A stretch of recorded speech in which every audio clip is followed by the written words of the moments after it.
रस्ता गर्दी वळसून वाहते. शेवटची जर हात वर करा बरं, मागची सगळ्या अग माय माय माय माय माय माय माय. मला वाटतंय निकालाची सुद्धा वाट बघायची गरज नाही. बांधवानो, बार्शी विधानसभा निवडणुकीच्या निमित्तानं महाविकास आघाडीचे आणि शिवसेना उद्धव बाळासाहेब ठाकरे पक्षाचे अधिकृत उमेदवार, महाराष्ट्राचे माजी मंत्री, या तालुक्याचे माजी आमदार आदरणीय दिलीपरावजी सोपल साहेबांच्या प्रचारार्थ ह्या सभेचं आयोजन केले. ह्या सभेला आदरणीय उद्धवजी ठाकरे साहेबांचं आगमन काही वेळातच या ठिकाणी होणार आहे. मी थोडा सर्वा याचायला आलतो. व्यासपीठावरील उपस्थित असलेल्या सर्वच मान्यवरांची मी क्षमा मागतो आणि आपल्या सर्वांचा नामोल्लेख आदरणीय व्यासपीठ असा करतो. आणि व्यासपीठाच्या पुढे उपस्थित असलेले बार्शी भागातील सर्व वडीलधारी मंडळी, तरुण मित्र आणि ऋण व्यक्त करायचे. 19 ते 24 आम्हाला जरा सासुरवास होता. सारखं मुदीमुळं आलं करायची. त्यांना सांगितलं मी, बाबा रे, हिंदुहृदय सम्राट शिवसेना प्रमुख बाळासाहेब ठाकरेंनी घडवलेले कडवट शिवसैनिक, त्याचा हा लोकसभा मतदारसंघ आहे. ज्यावेळेस मोदीचं नाव राजकारणात नव्हतं, मग मी भगवंताच्या चरणी एवढीच प्रार्थना केली की भगवंता, मोदी सोबत असताना मी 1,27,000 मतांना निवडून आलतो. आता एक संधी अशी दे की मोदी विरोधात असावे आणि मी 1,27,000पेक्षा किमान एक का होईना पण आगाव मत घेऊन निवडून यावं, अशी विनंती मी भगवंतांच्या चरणी केली. आणि काय गंमत, देशाचे पंतप्रधान विरोधात सुरत मार्गे गुवाहाटीला पालथे पडलेले 40, त्याच्यातून तयार झालं औसा. म्हणलं ही गाडीत सीट भरायली ती का काय करायली ती की म्हणलं. ती म्हणायचं औसा लीड देणार, हे म्हणायचे बार्शी लीड देणार. मला वाटतं दोघाच्या स्पर्धे म्हणजे काय अवस्था बार्शीनं औशानं केली, आता काय मी परत सांगायची आवश्यकता नाही. बांधवानो, आपण लोकांमध्ये असलो, लोकांचा संपर्क आपला असला, आपण लोकांसाठी कार्यरत असू आणि लोकांमध्ये राहून, पण बांधवांनो, त्या सगळ्यावर लात मारून तुम्ही तब्बल 3,30,000 इतक्या मताधिक्यानं, म्हणजेच मोदीमुळं आलो म्हणणाऱ्याला साठी मोदींपेक्षा दुप्पट मतानं मला लोकसभेत पाठवायचं काम तुम्ही केलं. महाराष्ट्रात क्रमांक 2चं लीड हे तुम्ही निवडून दिलेल्या ओमराजे निंबाळकर या खासदाराचं आहे. तिथं सुद्धा थोडा रडीचा डाव झाला. 2 नंबरला 1 नंबरच्या मशीनवर 2 नंबरचं चिन्ह आपलं, माझं नाव ओमप्रकाश राजे निंबाळकर, चिन्ह मशाल. दुसऱ्या नंबरच्या मशीनवर सुद्धा 2 नंबरला आमच्या कळंब तालुक्यातला एक निंबाळकर हुडकून आणला, त्यांनी तिथं उभा केला. त्याचं चिन्ह काय? चिमणी. ती मशालन चिमणी जर बघितली तर सख्यात चुलत भावासारखं दिसायची. ती ओळखूच येत नव्हतं. बोंबललं 20,000 मतं चिमणीवर दणक दिलं तुम्ही. बांधवांवरून आलेलो खासदार हा तुमचा ओमराजे निंबाळकर राहिला असता. मी भाषण ऐकतोय तसा मी सुसंस्कृत माणूस आहे. बरं मी कसा आहे ही लोकांनी दाखवलंय का नाही हो? मी लबाड असतो, मी फसवणारा असतो, मी वाईट वागणारा असतो, मी तुमच्या संपर्कात न राहता माझीच इस्टेट गोळा करणारा असतो, तर तुम्ही माझी लायकी माझ्या मतपेटीतून मला दाखवली, प्रामाणिकपणे कबूल करतो, बरोबर आहे. पण मला एका गोष्टीची आठवण करून द्यायची. 19ला तुम्ही माझा प्रचार केल्याच्या नंतर सुद्धा फक्त 942 मताची लीड माझी बार्शी तालुक्यात होती, बार्शी विधानसभेत होती. बरोबर आहे का नाही? तरी सुद्धा 942 मताच्या उपकाराचं ओझं मी प्रामाणिकपणे 5 वर्ष पार पाडलं. बांधवानो, त्यांना फक्त एवढंच जाऊन सांगा की तुम्ही माझ्या विरोधात धडधाकट ह्या 2024ला अख्खं गाव ना गाव, होय गल्ली ना गल्ली, बोल ना बोल, किती आकांड तांडव जणू स्वतः उमेदवार असताना सुद्धा इतकं पळाला नसताल तुम्ही, तेवढं त्या आमच्या राणा पाटलाच्या त्या गायबाण्यासाठी पळाला. आणि तेवढं पळून बघा, तेवढं पळून ही तालुका मला 54,000. मला तुम्ही सांगा बाबांनो, माझं काय कर्तृत्व आहे का नाही? माझं काय काम पटलं का नाही तुम्हाला? मग त्यांना समजून सांगा ना. माझे हात जोडून विनंती आहे, त्यांना सांगा की तुम्ही मला बोट धरून जरी लोक विधानसभेत नेलं असलं तरी त्या ठिकाणच्या लोकप्रतिनिधीनं लोकांसोबत कसं वागावं, मला वाटतं ही शिकवण माझे वडील कैलासवासी पवनराजे सोलापूर जिल्ह्याचे नेते आदरणीय विजयदादा मोहिते पाटील यांचं स्वागत. मी बोलू का? बांधवानो, माझ्या वडिलांबद्दल बोललं गेलं. कैलासवासी पवनराजे निंबाळकर साहेबांच्या बाबतीत ते वारल्याच्या नंतर त्यांना कशा पद्धतीनं संपवलं गेलंय ह्याचं साक्षीदार पूर्ण धाराशिव. तर बांधवानो, 2004च्या विधानसभा निवडणुकीमध्ये पवनराजे साहेब अपक्ष म्हणून निवडणूक लढवत होते. समर डॉक्टर पद्मसिंह पाटील 40 वर्ष मंत्री राहिलेला माणूस एका पक्षाकडनं निवडणूक लढवत होता. त्या निवडणुकीमध्ये मतदानाच्या दिवशी पद्मसिंह पाटलानं दैनिक जाणगरज जनप्रवास नावाच्या पेपरमध्ये पवनराजेंचा पद्मसिंह पाटलाला पाठिंबा नावाची खोटी बातमी छापून आणली आणि राजे साहेबाच्या नावानं मागितलेल्या मताच्या भिकेवर त्यांना त्या ठिकाणी केवळ 484 मतानं विजयी होता आलं होतं. तीच गोष्ट, तीच आडी पोटात ठेवून या ठिकाणी विजयदादांचा कोण कसं वागतंय हाय का नाही हो? बार्शीत प्लॉटिंग करायची असली तरी तुम्हाला परमिशन काढावी लागते. बार्शीत तुम्हाला मुरमाची रॉयल्टी काढायची असली तरी तुम्हाला परमिशन काढावी लागते का नाही? ही मी सांगत नाही. आणि भाऊ, तुम्हाला मला सांगायचंय की तुम्ही फक्त त्याची काळजी करू नका. आणि लोकशाही आहे, लोकशाहीमध्ये कुठल्याही माणसाला कुठल्याही मतदारसंघात निवडणूक लढवायचा अधिकार आहे. माझं तर माझ्या प्रतिस्पर्ध्याला जाहीर आव्हान असते की मी माझ्या आयुष्यातले 24 तास सामान्य माणसासाठी देतो. तुम्ही सुद्धा तुमच्या आयुष्यातले 24 तास सामान्य माणसासाठी द्या. आणि फक्त एक दिवस नाही, 5 वर्ष 24 तास 300 आमचं हे व्हाय त्या व्हाय. मला सांगा, आमच्याकडे जर बेनामी काळी प्रॉपर्टी असती तर जसे लोक स्वच्छ होण्यासाठी कमळाबाईच्या सावलीखाली गेले का नाही? तो आम्ही गेलो का? आम्ही प्रामाणिक आहेत, इमानदार आहेत आणि आम्ही काही चुकीचं केलं नाही. त्यामुळं कमळाबाईच्या ईडीची भीती आम्हाला नव्हती, म्हणून खोटा ठोकून या ठिकाणी ठामपणे उद्धव आदरणीय सोपल साहेब यांनी बऱ्याच वर्ष या मतदारसंघाचं नेतृत्व केलं. बांधवानो, पण अशा पद्धतीचं दहशतीचं वातावरण होतं का हो? किशे शिवून जावं लागत होतं का? मोकळे ठेवून जाऊ शकत होता? काही भीती नव्हती. कुठलाही व्यवसाय करायला काही बंदी.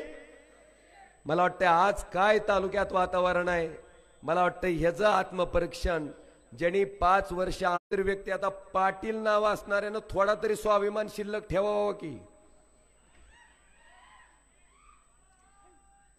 आपण जर पाटील असल, आपल्या पाठीत जर कणा असल आणि आपल्यात जर थोडा जरी स्वाभिमान शिल्लक असल तर मला वाटतंय आपल्या पाटील नावाला शोभल असा स्वाभिमानी बाणा आपण दाखवावा. त्या पाटीत कुठं हाड आहे का नाही शिल्लक ह्याची सुद्धा अनुभूती समोरच्याला करून द्यावी. त्यामुळं माझ्यावर बोलणी झालं. त्याच्यानंतर हे आंदोलन पुढे आलं. एक सामान्य कुटुंबातला तरुण हे आंदोलन घेऊन पुढे जातोय म्हणल्याच्या नंतर शेकडो कोटीच्या संख्येनं मराठा समाज त्या माणसाच्या पाठीमागे उभा टाकला. काय मागणं आहे त्यांचं की मराठा समाजाला आरक्षण मिळावं हे मागणं आहे.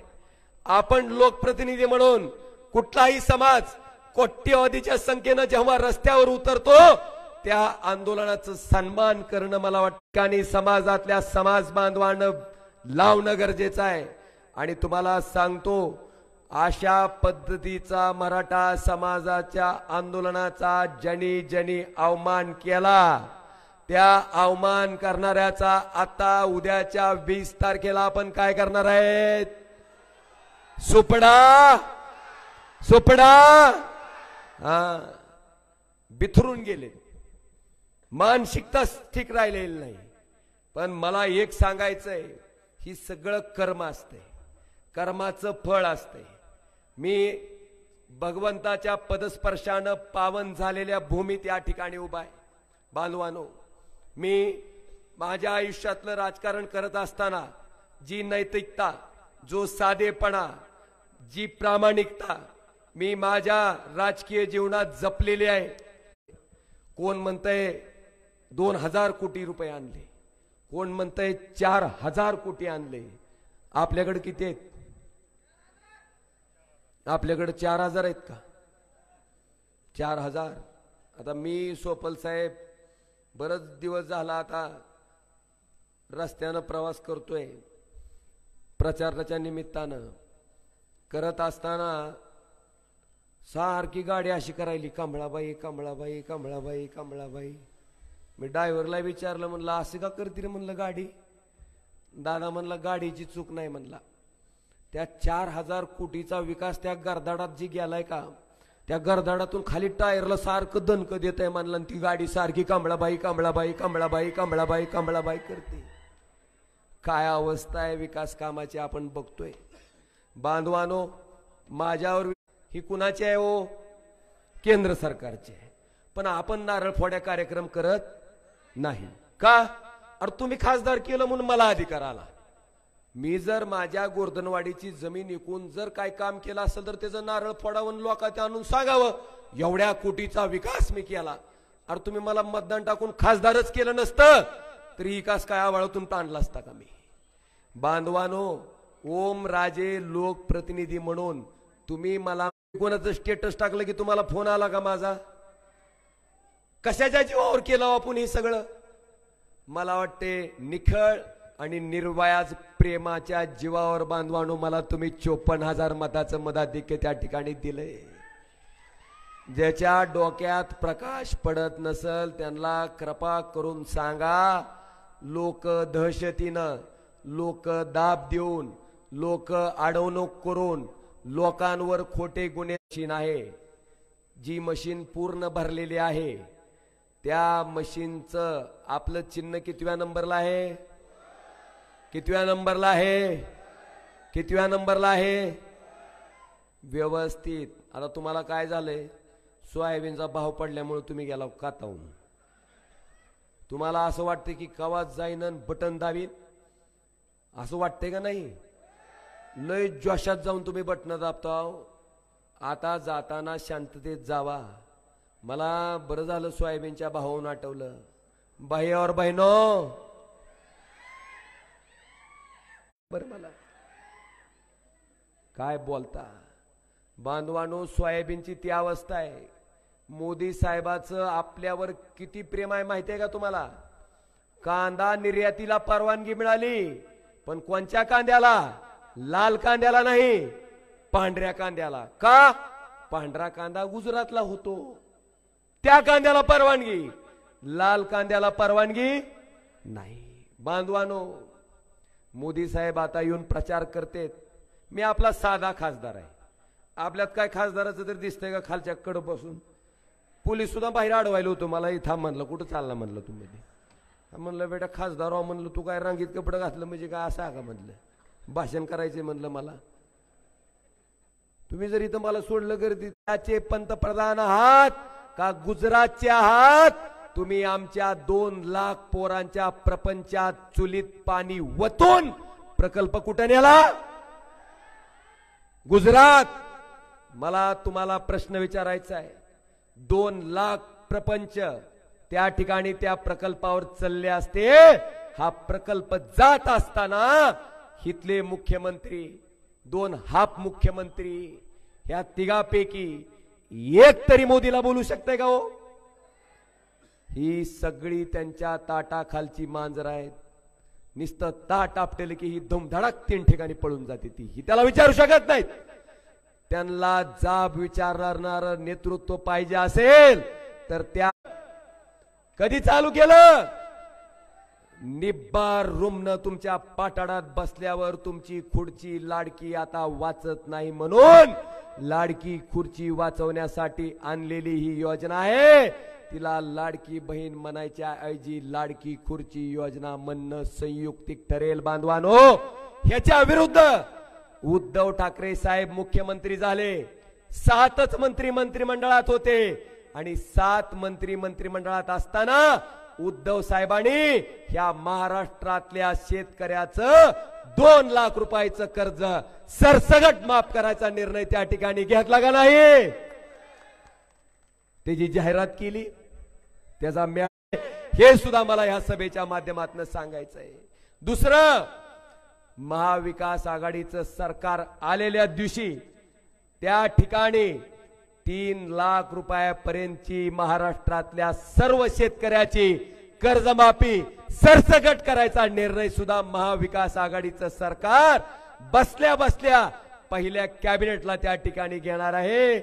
आपण बघता ती एक कार्ड घेऊन जाता को नाही 5 लाखाचं आजारी पडल्यावर, ती घेऊन गेलं दवाखान्यावाला म्हणते ही स्कीम आमच्या हॉस्पिटलला नाही, पुढच्याला जा.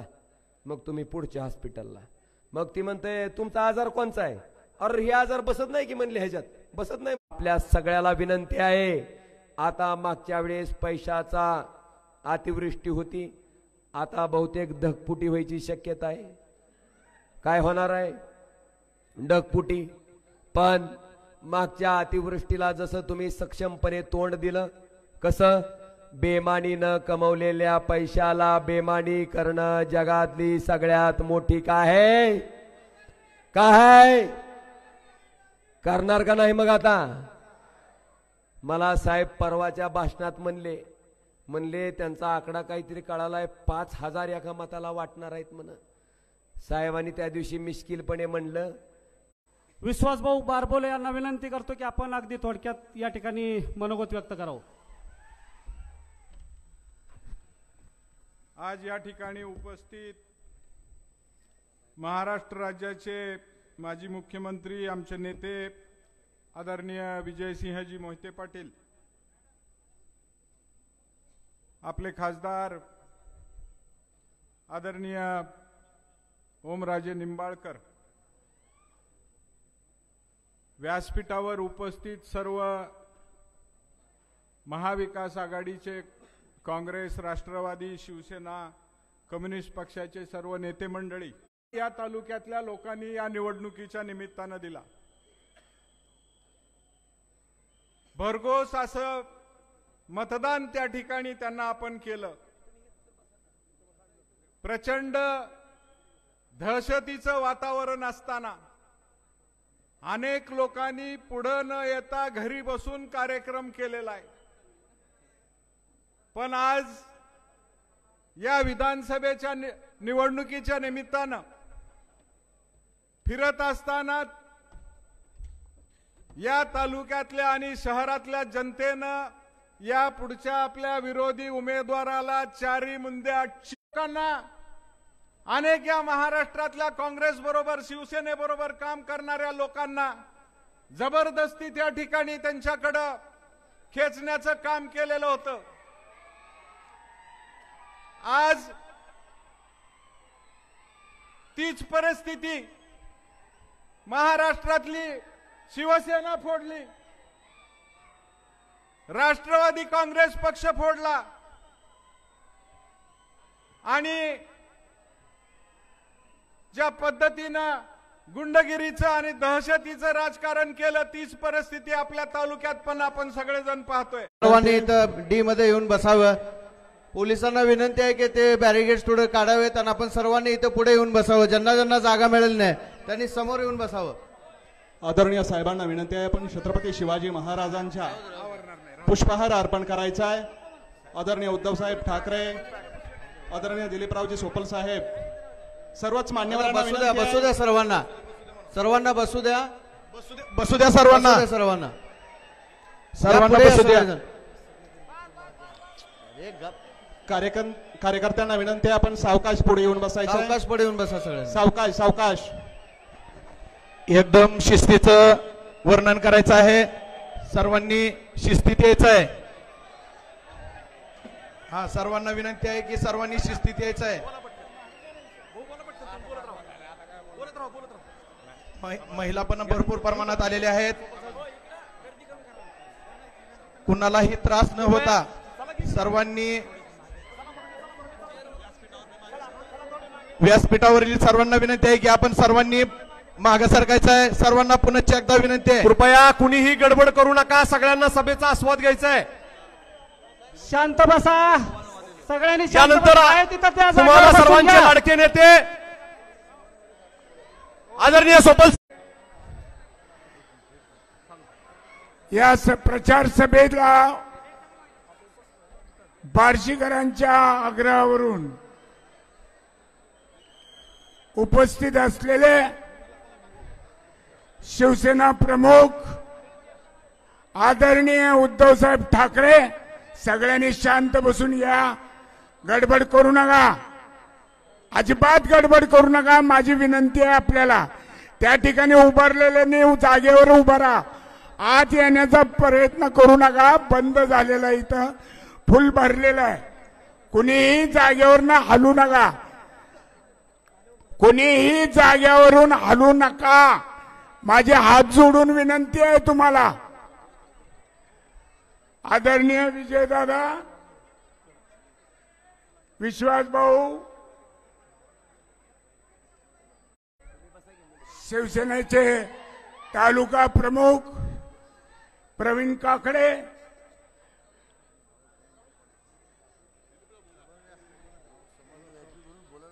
सर्व महाआघाडीतील पक्षाचे उपस्थित नेते, वडीलधारी मंडळी आणि तरुण मित्रांनो आणि सभा ऐकणाऱ्या माझ्या माय भगिनींनो, आज आपल्या कॅबिनेटची मीटिंग घेऊन आदरणीय मनोहर जोशी साहेबांनी ते मंजूर केलं. पुढे काही तांत्रिक अडचणी आल्या, पण हा तीर्थक्षेत्राचा सरकारच्या माध्यमातून महाविकास आघाडीच्या निधी घेऊन उद्धव साहेबांसह या भगवंताच्या दर्शनाला येईल. बार्शी शहराला नियमित पाणी पुरवठा करण्याचं काम करेन. त्याचबरोबर ग्रामीण भागात सुद्धा जिथं जिथं अडचण आहे तिथं तिथं पाणी पुरवठ्याचा निश्चित कार्यक्रम मोठ्या चांगला आमका आहे.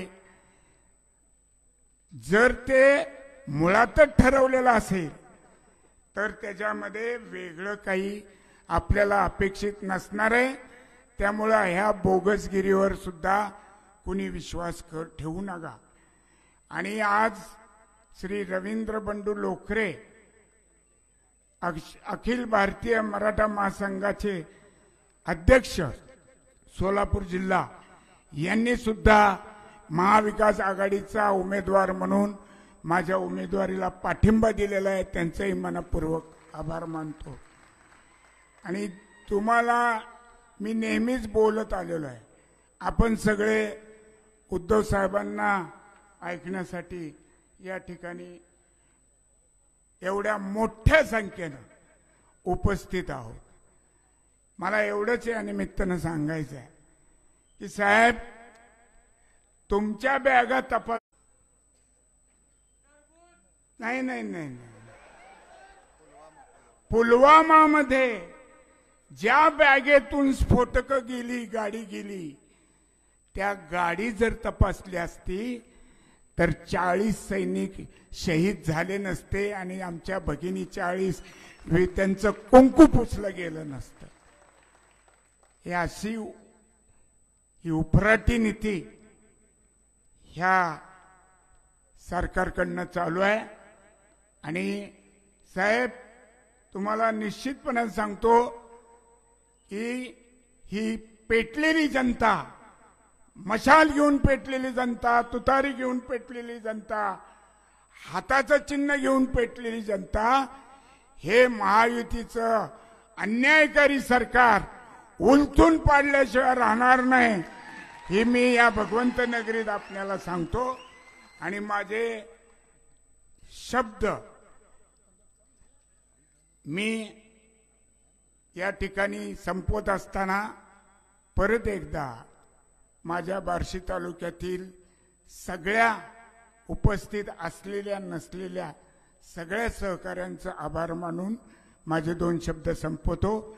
आणि संपवताना एवढंच सांगतो की तुमच्या कृपेनं जर मी या विधानसभेतला कुणीही कंत्राटी धंदा करणार नाही, मार्केट कमिटीमध्ये खरेदी करणार नाही, कुठलाही मुरुम, वाळू, खडी याचाही व्यवसाय करणार नाही, एवढंच वचन देतो आणि 2 शब्द संपवतो. जय हिंद, जय महाराष्ट्र.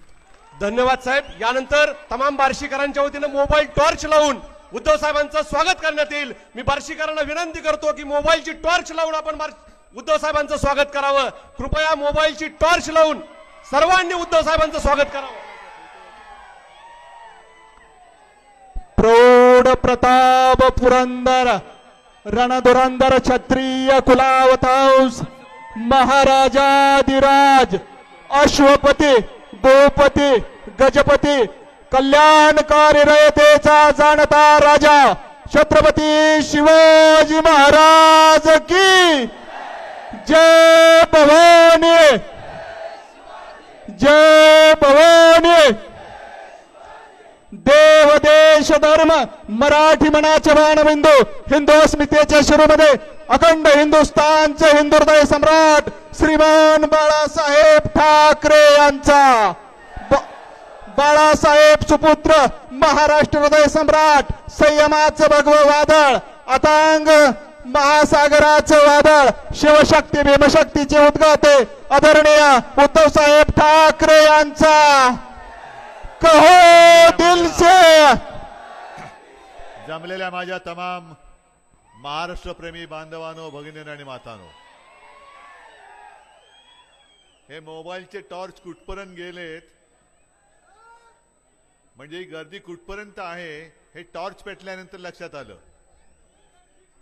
आणि हे नुसते टॉर्च नाही आहेत, या धगधगत्या मशाली आहेत जे संपूर्ण या गद्दार आणि भ्रष्ट कारभाराला जाळून टाकणार आहेत. या 20 तारखेला मी आज बार्शीमध्ये आलो. इथे वळल्यानंतर दिलीपरावांना म्हटलं की दिलीपराव, गेल्या वेळेला याच रस्त्यावरती दुपारची सभा झाली होती, बरोबर ना? तुमच्यापैकी अनेक जण असतील. आता या वेळेला मी माझं कर्तव्य केले, दिलीपरावांना उमेदवारी दिलेली आहे. आता पुढचं कर्तव्य तुम्ही करायचंय, आमदार बनवून द्यायचा. मला शेवटचा पॅराग्राफ जो त्यांनी म्हटलं काय ते वाळू वगैरे वगैरे वगैरे, ही अशी माणसं आपण निवडून कशी काय देऊ शकतो? म्हणजे झेंडा फडफडतोय बरोबर आहे, पण माणसं फडफडतात इकडे तिकडे इकडे तिकडे इकडे तिकडे, कधी इकडे कधी तिकडे कधी तिकडे कधी इकडे. हे लांछन आहे आपल्याला. म्हणजे या बार्शीच्या आमदारांनी जी काही गद्दारी केली त्याला उत्तर मी तर म्हणेन दिलीपरावांनी तर दिलेलंच आहे, पण आपल्या ओमदादांनी पण दिलेलं आहे. आणि ते उत्तर का त्यांना पण पैशाच्या ऑफर झाल्या नसतील असं तुम्हाला वाटते? पण पैशाच्या ऑफर, मगाशी गेलो होतो कैलासकडे, मी त्या सभेत बोलताना बोललो की आपला कैलास दादा हा तर सोन्याच्या लंकेपर्यंत म्हणजे तिथे जाऊन आला परत. समोर दिसत होती सगळं लख लख लख लख, ते काय गाणं नाही, लख लख लख लख लख लख. ती सोन्याची लंका दिसत होती. आणि माझ्याकडनं तर पक्ष चोरलाय, नाव चिन्ह सगळं चोरलंय, तरी देखील हा परत आला. आणि एकटाच रस्त्यावरती उतरला. मला फोन करतोय कैलास की मी कुठे आहे मला माहिती नाही, कोणत्या दिशेला चाललोय माहिती नाही, मी या भागात कधी आलेलोच नाही. म्हटलं जरा तुझ्या आजूबाजूला काय दिसतं. मग त्यांनी ते सांगितलं, खाणा खुणा सांगितल्या. म्हटलं एक काम कर, जिथे असशील तिकडे कुठे आत नीट जाऊन बस. आणि मग तिथून त्याला मी घेऊन आलो. मी म्हणजे आपला माणूस पाठवून घेऊन आलो. पण याला धाडस लागतं, याला काळीज लागतं. कारण कैलासला माहिती होतं की समोर सोन्याची लंका जरी दिसत असली तरी ती लंका रावणाची होती. आणि रावणाची लंका या निवडणूक सगळ्या गोष्टी मी करून दाखवेन. अगदी वैराग तालुका अहो कधीपासून मागणी आहे. युती सरकार होतं आपलं तेव्हा हे नालायक, तेव्हा त्यांना शिवसेना चालत होती. कारण महाराष्ट्रात कोण ओळखत नव्हतं. बसले आपल्या खांद्यावरती. आपल्याला वाटलं काय भगवा झेंडा हातात आहे, आपल्यासारख्यांचं स्वच्छ मन असेल, आणि फिरवलं महाराष्ट्रामध्ये. जसं मी सांगतो अनेक ठिकाणी मी जातो तिथे आपल्यासमोर गद्दारच उभे आहेत. बघा ते तुमच्या ईडी सीबीआय इन्कम टॅक्स वाल्यांनी मोजताच येणार नाही. आणि हे जे काय वैभव आहे, मोदी साहेब आपण देशाचे पंतप्रधान आहात दुर्दैवाने, पण आपल्याला माणसं पैसे देऊन आणावी लागतात. माझ्याकडे इकडे एक सुद्धा भाड खाऊ आलेलं नाहीये, एक सुद्धा नाही. पण यांचा आव असा असतो, म्हणजे बाकीच्या गोष्टी मी काय परत परत तेच तेच सांगणार नाही. काल माझी बॅग तपासली, आज पण बॅग तपासली. म्हणजे माझी बॅग काय ऑटो चेकिंग वरती टाकली की काय. बरं जिथे जातोय त्याने मी प्रश्न विचारतोय की माझ्या आधी कोणाची बॅग तपासली. नाही तुम्ही पहिलेच. म्हणलं माझ्यापासून काय बोनी करतोय, चुकीचं गिराईक पकडलेस तू. पण माझी बॅग तपासली जाते, मला काही हरकत नाही. ज्याला माझा आक्षेप आहे. 6 वाजले किती आता, 9:30 वाजले, बरोबर आहे. ही एवढ्या वेळ माझी माणसं माझ्यासाठी थांबून राहत आहेत. आता जसे ते फिरतायत विमानाने आणि हेलिकॉप्टरने, आपणही फिरतोय. पण त्या अंशावरनं मी उमरग्याला यायला निघालो. हेलिकॉप्टर उडायला अजून परवानगी नाही. का नाही, मोदीजी लँड करतायत सोलापूरमध्ये. आता औसा कुठे, उमरगा कुठे, सोलापूर कुठे. पण आल्यानंतर तुमच्या विषयाचं काहीच बोलत नाही. मी मराठवाड्यात फिरलो, सगळा महाराष्ट्र एक दौरा झाला माझा. आता परत उद्या कोकणात जाणार, आणखीन इकडे तिकडे चाललंय. जेवढे दिवस मिनिटात तेवढ्या माझ्या सभा आहेत. रोज 4-4, 5-5 सभा आहेत.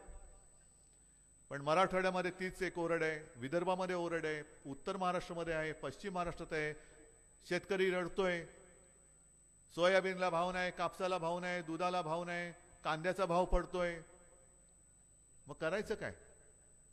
आणि हे प्रश्न तुम्ही विचारू नये म्हणून मोदी आणि शहा मला प्रश्न विचारतात की काश्मीरमध्ये 370 कलम काढलं, त्याला ज्यांचा विरोध होता त्या काँग्रेस बरोबर तुम्ही कसे काय बसलात. काय संबंध काय. माझ्या सोयाबीनचा भाव त्यांच्यामुळे वाढलाय का हो. या देशात कोणाची हुकुमशाही आम्ही खपून घेणारच नाही. आणि हा शिवरायाचा महाराष्ट्र तर अजिबात खपून घेणार नाही. पण आपण ती निवडणूक लढवताना यांचीच लोक बोलत होते की आम्हाला 400 पार पाहिजे, का तर संविधान बदलायचंय बोलत होते ना.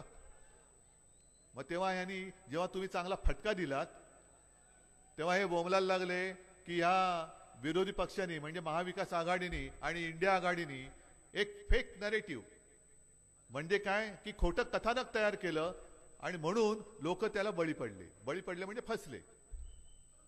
मग संविधान बदल करण्याचा आमचा फेक नरेटिव्ह असेल. पण तुमच्याकडे निवडणूक असताना देखील आम्ही मोठ्या प्रमाणावरती त्याचं उद्घाटन पण करून दाखवलं. काय दिमाखात मोदींनी उद्घाटन केलं. ही तुम्हाला महाराष्ट्रातील लोक म्हणजे काय गांडूळ वाटले की काय. मी प्रत्येक सभेत सांगतोय की महाराष्ट्र हा गांडूळ पैदास करणारा राज्य नाहीये. महाराष्ट्रामध्ये छत्रपती शिवरायांचे मावळे जन्माला येतात. ही गांडोळ्यांची पैदास नाहीये. तुम्ही सगळं काही गुजरातला नेताय. बरं, मी प्रत्येक सभेत मुद्दामून सांगतोय, कारण कुठेही मला गुजरात आणि महाराष्ट्र असा वाद नाही करायचा. या बार्शीमध्ये सुद्धा अनेक गुजराती राहत असतील, महाराष्ट्रामध्ये राहतात. त्यांच्यात आणि आपल्यामध्ये कुठेही वाद नाहीये. तो वाद, ती भिंत मोदी आणि शहा बांधतायत. मोदी आणि शहा. बरं, कालांतरात मताचं धर्मयुद्ध करा असं ते मला ते सांगतायत. मग मी निवडणूक आयोगाला विचारतोय की धर्मयुद्ध करा हे तुमच्या निवडणूक आचारसंहितेत बसतं का? आणि देवेंद्रजी, मी एका शिवसैनिकाला शिवसैनिक म्हणून उमेदवारी दिल्यानंतर तुम्ही त्याच्या विरुद्ध धर्मयुद्ध करायला सांगत असाल तर हा शिवसैनिक 2014 आणि 2019 मध्ये मोदींसाठी मत मागत होता, तेव्हा तो तुमचा का तुम्हाला वाटत होता? म्हणजे तुमचा उदो केला तर तो दाऊदचा माणूस असला तरी चालतो. आमच्याकडे असला तर तो चोर, आणि तुमच्याकडे आल्यानंतर तुम्ही काय त्याला खरा वीर वैरी पराधीनतेचा महाराष्ट्र आधार या भारताचा हा महाराष्ट्र आहे, तो पराधीनतेचा वैरी आहे, वीर आहे. आणि आज महाराष्ट्र तुम्ही तुमच्या चरणी जणू काय नोकर असल्यासारखे वागवत आहे. महिलांना 1500 रुपये देत आहेत, शेतकऱ्यांना आम्ही कर्जमुक्त करू का? लोकसभेत फटका पडला म्हणून. मी मुख्यमंत्री झाल्यानंतर माझ्या पहिल्या अधिवेशनामध्ये, नागपूरच्या पहिल्या अधिवेशनामध्ये मी शेतकऱ्यांना कर्जमुक्त करण्याची नुसती घोषणा करून नव्हतं थांबलो, मी करून दाखवलं होतं. तुम्हाला मिळाली होती की नव्हती कर्जमुक्ती?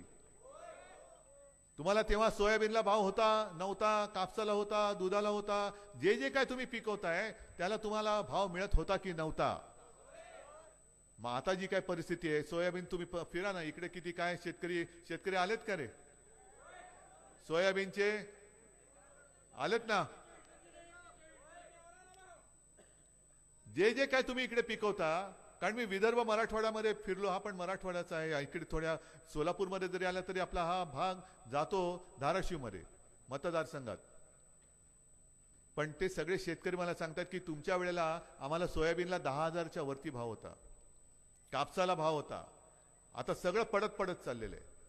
आणि जीएसटी एवढी आपलं सगळं पिळून टाकते, आयुष्य नासवून टाकते की सकाळी उठल्यानंतर आपण ब्रशिंग करतो, ब्रश घेतला त्या ब्रशला जीएसटी लागलेली असते, ब्रशवरती पेस्ट दिला गेलो साबणावरती जीएसटी, कपडे घातले कपड्यावरती जीएसटी, ब्रेकफास्ट केला त्याच्यावरती जीएसटी, हॉटेलमध्ये गेलो त्याच्यावरती जीएसटी, शेतकऱ्यांच्या अवजारावरती जीएसटी आहे की नाही, खतावरती आहे की नाही, कीटकनाशकावरती आहे की नाही, त्याच्यानंतर तुमची जी काय अवजार असतील त्याच्यावरती जीएसटी आहे की नाही. मग जीएसटी काय तुम्हाला सोडत नाही. तुम्ही उठल्यापासून झोपेपर्यंत जीएसटी आहे. म्हणून या निवडणुकीत काय करा, 5 जीवनावश्यक वस्तूंचे भाव शेतकऱ्याचं नुकसान होऊ न देता आपण स्थिर ठेवून दाखवणार आहोत. दिलीपराव, तुम्ही सोबत होतात आणि आपलं सरकार होतं तेव्हा आपण हे करून दाखवलं होतं. मनोहर जोशी मुख्यमंत्री असताना 5 जीवनावश्यक वस्तूंचे भाव स्थिर ठेवून दाखवले होते. मुलींना मोफत शिक्षण दिलं जातं, तसं मी माझ्या महाराष्ट्रामध्ये जन्मलेल्या मुलांना सुद्धा मोफत शिक्षण देऊन दाखवणार आहे. कारण ह्या काही गोष्टी म्हणजे तुम्ही तर जगता आहात आणि तुमच्या आयुष्याच्या ज्या बातम्या आमच्यापर्यंत पोहोचतायत ह्या नुसत्या बघून मी सोडून नाही देत. मी कालच्या सभेत सांगितलं तेच तुम्हाला आज परत सांगतोय की टीव्ही चॅनलवरती अनेक बातम्या येत असतात. काल मी सहज एक बघितलं, राजदीप सरदेसाई यांनी एका शेतकऱ्याच्या ते घरी गेले अमरावतीमध्ये. दुर्दैव असं की त्या शेतकऱ्याने आत्महत्या केलेली, त्या आत्महत्या झालेल्या शेतकऱ्याच्या घरात राजदीप सरदेसाई गेले. त्याची विधवा पत्नी बसलेली, 2 तरणीबाण मुलं. आणि मग तो त्याने विचारत होता तुमचं नाव काय, कितीचं कर्ज होतं, 1,00,000-1,15,00,000चं कर्ज असेल. मग दोन्ही मुलांना विचारलं तू काय करतोस, काय शिकतोस? तो मी शिक्षण सोडून दिलं आता. कारण शाळेची फी कशी भरायची, शिक्षण घेणार कसं, शिक्षण घेण्याची इच्छा आहे पण घेऊ शकत नाही कारण डोंगरासारखं कर्ज आहे. ते कर्ज फेडत. आणि मग त्यांनी त्याला विचारलं त्या मुलाला, अरे तू शेती करणार का? तो मी शेती अजिबात करणार नाही, हमाली करेन पण शेती करणार नाही. दुसऱ्याला विचारलं तो काय करणार, दुसरा पर्याय काय माझ्याकडे आहे, कर्ज डोक्यावरती कर्ज आहे, फेडावं तर लागेल. कारण शेतकरी म्हणजे काय अदानी नाहीये कर्ज माफ व्हायला, मोठे कोणी उद्योगपती नाहीयेत की झालं कर्ज माफ. पण ज्या मुलांना, शेतकऱ्याच्या माझ्या मुलांना शिकायचंय त्या मुलांना शिकता येत नाही. कारण का की फी भरायला पैसे नाहीत, वडिलांच्या डोक्यावरती कर्ज आहे, वडिलांना मला मदत करावी लागते, त्यांना मदत केली तर ते माझ्यासाठी माझ्या कुटुंबासाठी खपतायत, झटतायत, त्यांना मदत करायला म्हणून मुलं शिक्षण सोडतायत. आणि मग अशा मुलांना शिकवायचं नाही तर काय करायचं, नुसतं बघत बसायचं. काश्मीर में 370 कलम निकाल दिया, त्याने काय मुलगा शिकतोय? मुलगी शिकली, प्रगती झाली, 1500 देऊन घरी बस, त्यांना नोकरीसाठी उद्योग आले पाहिजेत. ना शिक्षणाचा पत्ता आहे, उद्योग जे होते ते आणि येणारे उद्योग हे सगळे गुजरातला जात आहेत. मग माझे इथले सगळे लोक ही काय नोकरी करायला गुजरातला जाणार? आणि तुम्ही सगळे जाणार, तुमच्यापैकी बरेच जण, म्हणजे वयाच्या नुसार मी म्हणतोय, आई वडील आहात. मला एक खरं गोष्ट, एक उत्तर खरं द्यायचं. तुम्हाला कोणी फुकटचं दिलेलं आवडेल की तुम्हाला तुमच्या मुलाने किंवा मुलीने स्वकष्टाने कमवलेला 1 रुपया आवडेल? कारण महाराष्ट्र कोणाकडे हात पसरणारा नाहीये. आम्ही मागतोय, आमच्या कष्टाचं मागतोय. शेतकरी जो हमी भाव मागतोय त्याला फक्त हमी भाव द्या. 1500 वगैरे नाही दिले तरी चालतील, हात नाही ठेवणार जागेवर. हीच तर शिकवण आम्हाला छत्रपती शिवाजी महाराजांनी दिलेली आहे. आणि ही शिकवण, हे संस्कार हे पुसून टाकायला चाललेले आहेत. नुसतं आपलं काहीतरी भास आणायचा, फसवायचं, मग कधी शिवाजी महाराजांचं नाव घ्यायचं. अहो तुम्हाला माहिती आहे, लोकसभेच्या आधी केवळ आणि केवळ आपली मतं त्यांना पाहिजे होती, कोकण पट्ट्यातली मतं पाहिजे होती, म्हणून घाई गर्दीने शिवाजी महाराजांचा पुतळा तिकडे बांधला होता. पण त्या पुतळा बांधण्यामध्ये पुतळ्यात सुद्धा नालायकांनी पैसे खाल्ले. पुतळ्यात, महाराजांच्या पुतळ्यात सुद्धा 8 महिन्यामध्ये आपल्या या दैवतांची पोलीस स्टेशन्स उभारणार आहोत, जिकडे महिला अधिकारी आणि कर्मचारी सुद्धा महिलाच असतील. महिला पोलिसांची भरती आम्ही जास्त करणार आहोत. 25 लाखापर्यंत कॅशलेस मेडिकल सेवा सुद्धा आम्ही तुम्हाला देणार आहोत. खूप काही करायचे आहे. पण छत्रपती शिवाजी महाराजांनी जे आपल्याला शिकवलं की गरीबाच्या भाजीच्या देठाला देखील हात लागता कामा नये.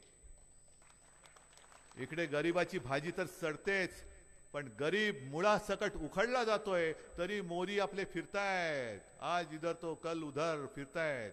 देश पडलाय वाऱ्यावर, पण मला सत्ता मिळाली पाहिजे.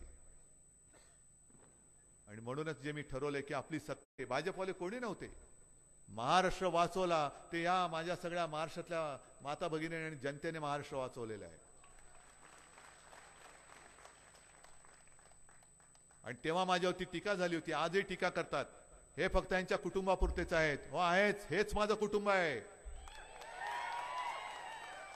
जेव्हा आपल्या पाठी कोणी नसतं त्यावेळेला जे असतात ते कुटुंब, नाही तर दुसरं काय म्हणायचं. आज माझ्याकडे काही नसताना तुम्ही आहात, मी हे सगळं तुम्हाला देणार म्हणतोय. माझ्याकडे आहे काय? ना पक्ष, ना चिन्ह, ना काही. सत्ता तर नाहीच आहे, तरी सुद्धा तुमचा माझ्यावरती विश्वास आहे. मोदीजी, हे भाग्य तुमच्या नशिबात नाही, त्याला मी काही करू शकत नाही. आणि याच्यावरती तुम्ही जर का घराणेशाही म्हणून आरोप करणार असाल तर तो मला मंजूर आहे. ही माझी घराणेशाही आहे, ही माझी घराण्याची परंपरा. पक्ष चोरावं लागतं, चिन्ह चोरावं लागतं, माणसं भाड्याने आणावी लागतात. इकडे एक सुद्धा भाडकाव नाहीये, सगळी जिवंत माणसं आहेत, ओरिजिनल. ही खरी शिवसेना. अमित शहा जे बोलले ना नकली सेना, मी त्यांना बेअकली म्हणतो. त्यांना म्हणा येऊन बघा काय शिवसेना आहे. आता फक्त एकच काम करायचं. दिलीपराव तर आहेतच हातात. त्यानंतर या ठिकाणी जनता जनार्दन रूपी भगवंताच्या दर्शनानंतर उद्धव साहेब भगवंत दर्शनाला भगवंत मंदिरात जाणार आहेत. तत्पूर्वी कोरोना काळात साहेब आपण केलेल्या कामाबद्दल महिला भगिनींच्या वतीने आपला सत्कार होतोय. तत्पूर्वी राष्ट्रगीत. जनगण मन अधिनायक जय हे भारत भाग्य विधाता.